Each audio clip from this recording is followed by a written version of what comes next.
Mr. Wilson Teaches Graphite Still Life.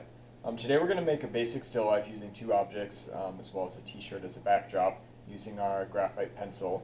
So just to give you an idea of what it looks like when it's finished, here's the final product of what I'll be demonstrating today. So this is an ice skate apple on top of a green t-shirt. So what items you're going to need is two separate objects. So I'd suggest getting a shoe, a boot, any sort of footwear that usually has a lot of line work, and then either a fruit or something else that's got a pretty simple design that just has a lot of value or shape to it, or form. And then also a t-shirt. So a long sleeve cotton t-shirt does pretty well and it takes up the right amount of space. So I'll show you how to place those things out later in the video. In terms of drawing supplies, really we're going with the basics here, just a number 2 pencil and a piece of drawing paper. You can also grab yourself a smaller eraser and a bigger eraser if you have them both. And then a tissue for blending or a piece of fabric. If you have some more advanced supplies, a tortillon or a blending stump, which is basically just a rolled piece of fine newsprint paper, you can use that to blend as well. So in the video I'm going to take you step by step on how to do this and show you some different value techniques of me working with the tools, and hope it goes well for you. Okay, so the first thing I've done to get this set up is just throw it on the t-shirt. It doesn't really matter, how it falls, but I did try to put a little so it boosted up the skate. So your shoe or skate or whatever you have, you're going to place in front, followed by your other object. And I tried to get this sort of triangle angle to it. So you see it's going to come through like that. So that usually helps when you're drawing to space things out. So just set it up like this, and then I'm going to show you the sketch in the next portion here. Let's get our supplies. So for our supplies, we've got the big eraser, we have a small eraser, you've got your regular number 2 pencil. This is a Ticonderoga, they're really good for blending. You've got a tortillon. This isn't necessary, but does make it a lot easier to smear stuff through. You can make a tortillon just by taking paper and sort of rolling it up really tight and giving it a point. I also have a tissue, which is a little more easily accessible for you. So you can take the tissue, spin it, and basically create a point and create your own tortillon or blender out of those. So those are the tools I'm going to be using back and forth. So the first thing I'm going to do is just slowly sketch out the drawing in just a contour line drawing or a coloring book. So because I have that triangle shape, which we talked about before, so I've set this up sort of in this triangle pattern. So I can start with that basic shape. So there's that triangle. So everything is going to fit somewhere in there. So I like to do that just to start because then I know I'm going to take up the whole frame. You don't want to spend all this time and have your drawing be this small, or spend so much time on the skate, and by the time you get down to the apple you realize it doesn't even fit on the page. So just sketching that out really quick does help place things out on your paper and making sure that you're going to fit everything in. And then I'm going to put in some other general shapes. So I know my apple somewhere around this area, and then my skate sort of comes past that point and it's going to be coming through this area. So this doesn't look too great yet, but it does tell me, am I spacing this correctly, and then I can work from there. So now that I have the spacing down, I'm going to speed this up and I'm just going to show you what it looks like from sketching. You'll see me basically go through, do a couple guiding lines like I did here. I'll erase some of the ones that aren't really correct. I'll go back and make sure the measurements between each of them are safe and look good. So I'll just keep going back and forth, and you'll see that in a faster time, and then we'll jump to the part with the shading. But I'll show you the two objects followed by the background being put in.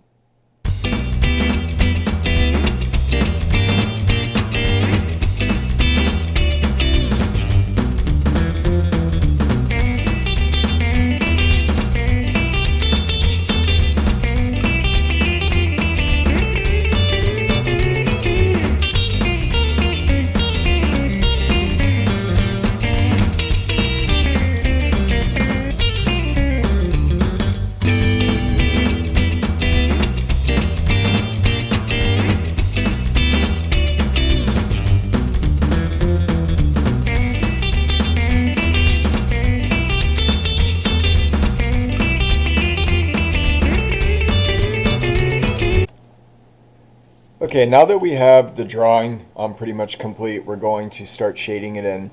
So when you do this, it's actually easiest to start with your darker tones and sort of work your way back.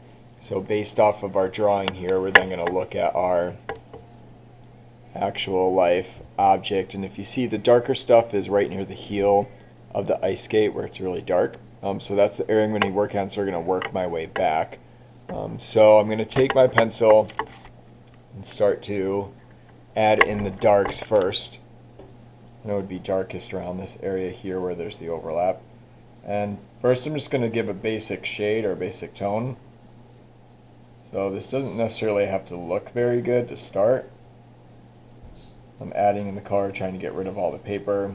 I'm not pushing down super hard, but enough to get a good layer of color. And notice I'm switching directions so there's not those scratch lines in the end.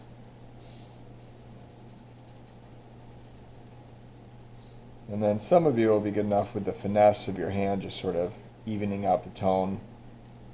Others of you, if you have trouble with this and it looks scratchy, you can take either your Tortillon, which has a really nice job of blending it out, or you can take your tissue and sort of rub it back and forth. And that will get rid of the paper tone there. So anytime you have an overlap, it would naturally be darker here. I'll try to darken it and bring it out. And then using my eraser, there's a couple areas that have a highlight from the light reflection. So pulling out the lights after, this is called reductive. Working reductively or reducing, that helps it look like the material. So you're going to use that for a lot of the highlights. This inner area here, where it goes back, again is going to be very dark. So this one I am pushing as hard as I can onto the surface so that I get a much darker tone. This is hard to come back from, so make sure your lines are right. And you can see there's a difference, one on the outside, one on the inside. This here is my darker color. Coming through. You can also use your finger to smear this if you don't want to continually grab the tissue and sort of work up the edges. So any of those three tools work. And then using the eraser, just make sure your lines are nice and crisp. So that's the basics of sort of working with your darks. Some of the areas are a little harder because you got, let's say, a white object like the ice skate here. You can't really color this all in because you want it to appear white. So what I usually do for that is I hit the edges. I'm just throwing in a little bit of color there. I'm going to be taking the tissue, working that color in, and then sort of just fading your way out of it. So you still have a white, but there's some color and it looks 3D, so you want it to look like it's going back into space like that. So by adding that tone there, you can get it to look like it's got that 3D effect. Be careful you don't have really harsh edges. I feel like a lot of people end up having almost like a coloring book. You've got your black line, then you have the outline. So you want this to fade together so it looks like a 3D object and not just a coloring book. So just adding a little bit more color into the fade helps take on that role. Even if your object doesn't necessarily have that much of a shade, we're trying to make this look like a 3D object on a 2D surface. So that does help. So I'm going to work through some of this. I'm going to speed it up so you can see each of the parts, sort of how I address them all. Okay?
Okay, now that the image is pretty much done, I could spend a lot more time going through and pulling out every single perfect tone, but for purposes of this video, this is pretty solid. So I've got my darks, I've got my midtones, and I have my lights. You can also go through the eraser and sort of pull out all those highlighted areas and really make sure that they stand out and they're crisp. I'm also using this bigger eraser here, and I just want to make sure my background gets rid of all those fingerprints that happen with the graphite.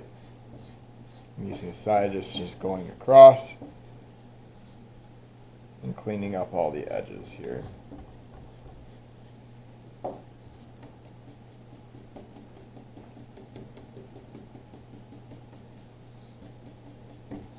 And then using your small eraser, if you have any really fine areas like within this ice skate here, I'm going to go through and crisp up those edges.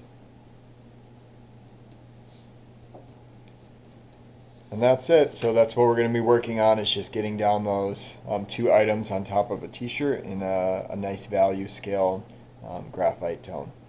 So good luck, and make sure you like and comment below.